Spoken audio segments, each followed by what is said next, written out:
নমস্কার বন্ধুরা, শেফালি তিস্তার রান্নাঘরে আপনাদের সবাইকে স্বাগত জানিয়ে শুরু করছি আজকের রেসিপি রুই মাছের মশলা কারি।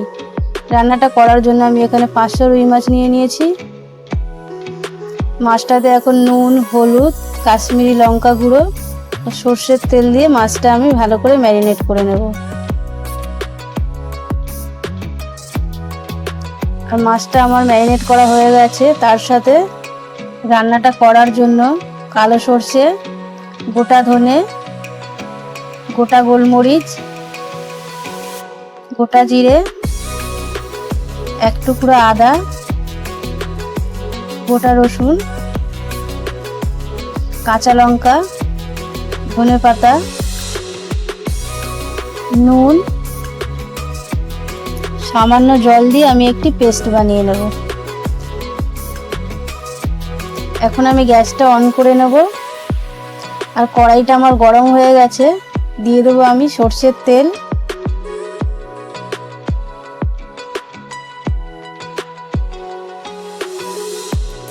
আর এই তেলের মধ্যে আমি একটু নুন দিয়ে দেবো যাতে মাছটা না কড়াতে লেগে যায়, তার জন্য।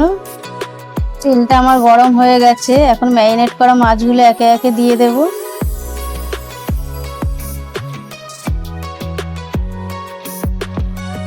আর এই রান্নাটা করার জন্য মাছগুলো লাল করে ভেজে নিতে হবে।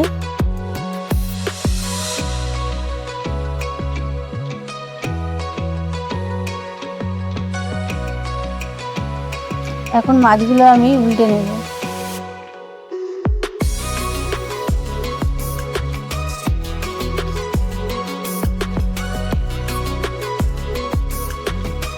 মাছগুলো আমার ভাজা হয়ে গেছে, এখন আমি তুলে নেব।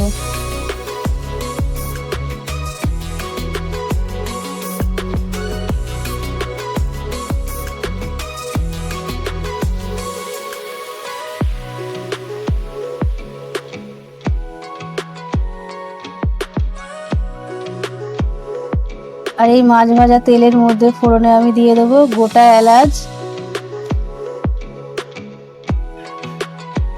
1 চামচ হলুদ, 1 চামচ কাশ্মীরি লঙ্কা গুঁড়ো দিয়ে আমি ভালো করে মিশিয়ে নেব।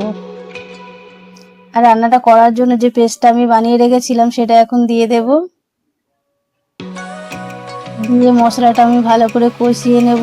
মশলাটা আমার কষানো হয়ে গেছে, তেলও ছেড়ে দিয়েছে। এখানে আমি দিয়ে দেবো টমেটো পেস্ট, দিয়ে আবারও আমি ভালো করে কষিয়ে নেব যতক্ষণ না টমেটোর কাঁচা গন্ধটা চলে যাচ্ছে। টমেটোর কাঁচা গন্ধটাও চলে গেছে, তেলও ছেড়ে দিয়েছে। এখন আমি এখানে দিয়ে দেবো পরিমাণ মতো জল। ঝোলটা আমার ফুটে গেছে, এখানে আমি ভেজে রাখা মাছগুলো দিয়ে দেব। দিয়ে আবারও আমি ঢাকনাটা লাগিয়ে 5 থেকে 10 মিনিট কুক করে নেব। আমার 5 থেকে 10 মিনিট কুক করা হয়ে গেছে। এখন আমি গরম মশলা, চেরা কাঁচা লঙ্কা, ধনেপাতা